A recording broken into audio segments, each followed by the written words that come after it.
dito pang isa. Okay, kapag may dalawa kang 50 pesos, magkano ang pera mo? Okay, may 100 pesos ka. Halimbawa, may 100 pesos ka o 100 piso. Ngayon, dito sa tindahan ni Ate Marina, siya ay nagtitinda ng mga school supplies. Bibili daw siya ng school supplies. Ang pera niya lang o halaga ng kanyang pera ay 100 pesos. Dapat mauubos itong 100 pesos sa pagbili ng kanyang school supplies. Ano-ano kaya ang mabibili niya sa 100 pesos? Kung halimbawa, ito ang pera ni Elinita ay 100 pesos. Kaya magkano ba ang halaga ng lapis? 10 pesos. 10 pesos o 10 piso. Magkano ang halaga ng papel? 20 pesos. 20 pesos o 20 piso. Magkano ang Crayola? 30 Magkano tingin pesos. dito? 30 pesos. 30 pesos o 30 piso. Ang eraser, magkano? 5 pesos. 5 pesos o 5 piso. Ang sharpener, 5 pesos. magkano ang pencil case? 50 pesos.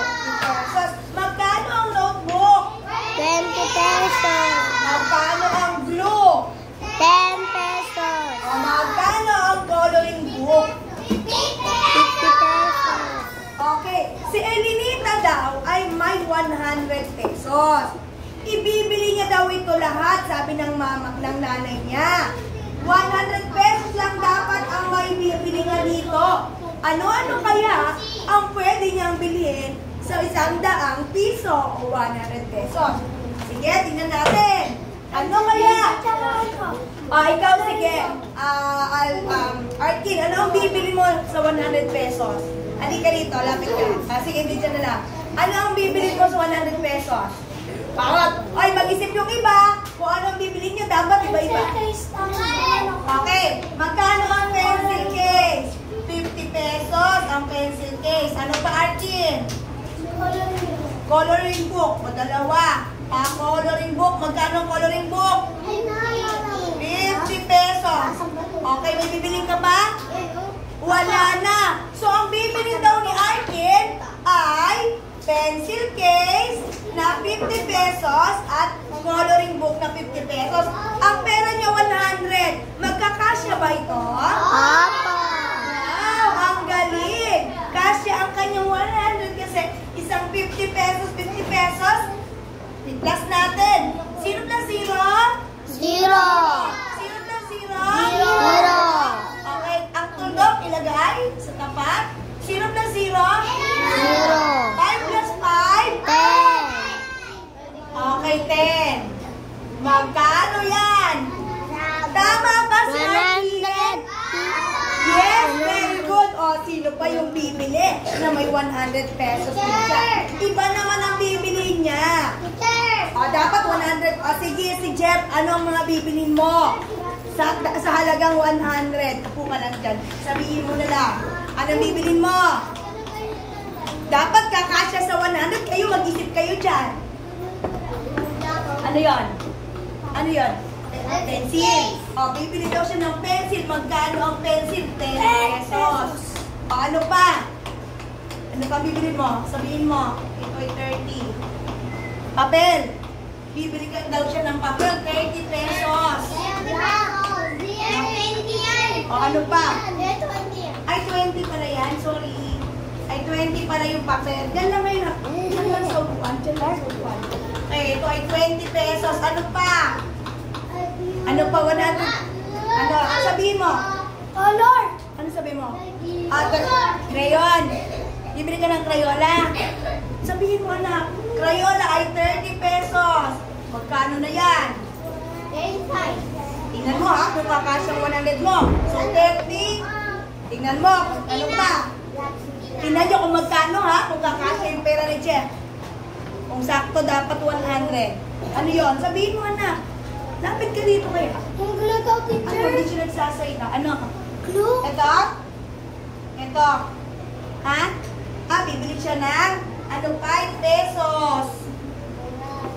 Ano pa? na kami niyang binibili ha. Si ano, dalawa lang. Ano pa? Sige, nag-iisip yung iba. O, kayo, mag-isip kayo kung anong bibili nyo ha. Sa 100 pesos pag may pera kayo. Ayaw ko na. Para matuto kayo mamili. Alam mo na, maglagay kayo sa notebook nyo. Ano kayo, mag-plus kayo. Ano sa'yo pa? Ito? Ito? Ano yan? Ano yan na? Ito? Hindi, ituro mo. Lapit ka rito. Asaan? Okay, eraser. Eraser din, 5 pesos. 20,000 megas Ano bilhin pa? ko lang tapos ang tea. Ano pa? Ano pa? Nag-iisip yung iba. Mag-isip kayo ha. Bilangin nyo. Bibili din daw siya ng glue. Anong balik mo sa upan? Mamaya na kasi. Ano pa? Ano pa? Notebook. Notebook daw ay 20 pesos. Ang notebook. Magkano na kaya yan? Kasya na ba yan? Meron na? May tama na? Meron ka pang bibili? No, tama na. Tingnan mo nga kung kasya na to sa 100.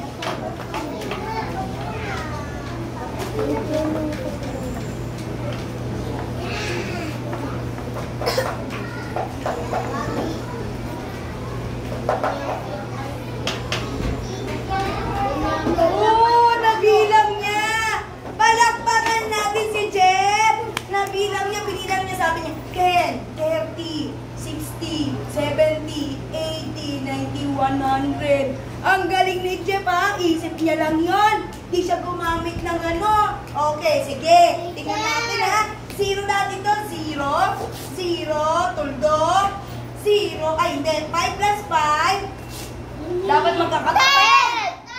10. Dapat magkakatapat. Lagay natin yung isang 1. 1, 2, 1 plus 1, 2 plus 2, 4, plus 3, 5, 6, 7, 8, 9, 10. Tama ba si Jeff? Papa! Okay, kaya nyo rin ba ang ginawa ni Jeff at saka ni Markin? Sige, try nyo. Okay, sige, si ano naman? Pangalan nito, si Adrian.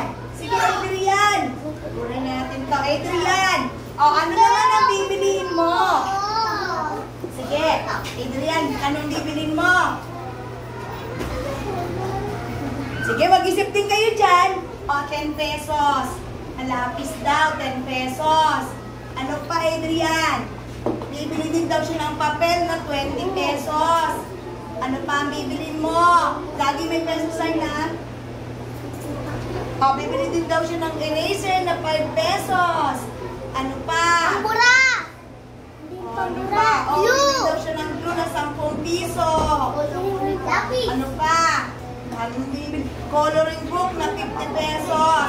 Tingnan mo ha, kung 100 na ha. Ano pa? Okay, 5 piso. 5 piso. Ano dapat pag ano kayo ha, magkakatapat ha. Magkakatapat. Tingnan mo kung tama na yung pera mo. 100 lang ang pera mo na. Tingnan mo kung kakasya muna. Kasya na kaya? Hindi. Tingnan mo. Pwede mo i-plus muna. I-plus mo. 0 plus 0. Ito. 0. 0. 0 tuldok. 5 plus 5. 10. Lagay natin yung 1 dito. 1, 2, 3, 4, 5 plus 5. 10. Okay, magkano na? 100 pesos. Tama na ba? Yay! Palakpakan si Adrian! Ang galing. Okay, meron pa. Meron pang gustong bumili. Ikaw kay din. Saan pa? Ginagaya lang nila ako. Yan ha, pag may ano kayo. Anong bibili mo kay din? Bibili din daw siya ng pencil. 10 pesos. Ano pa bibili mo? Crayola. Bibili siya ng crayon. 30 pesos. Ano pa? 40 pesos ibig sabihin. 50 pesos na coloring book. Tingnan mo ha. Tingnan mo mabuti. Mahal yung binili mo ha. Okay, ano 90 pa? pesos. Tingnan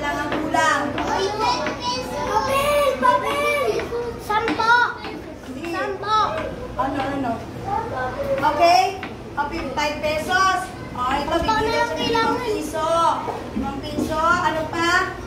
Sa pang 5 piso. Ay, ano pa? Uy, 50 pesos na yan. Dito. Kabili mo na yan eh. Sa pa. po. Eh, Lapis. Lima. isa na lang 5. 50 pesos yun na. Isa na lang 5. Eraser. Ano yun? Erase? 5 piso na lang po. Lagyan natin ha. Gusto mo ay 20 notebook. Tingnan natin kung kasya itong 100 pesos mo. O, 0 ka 0? 0.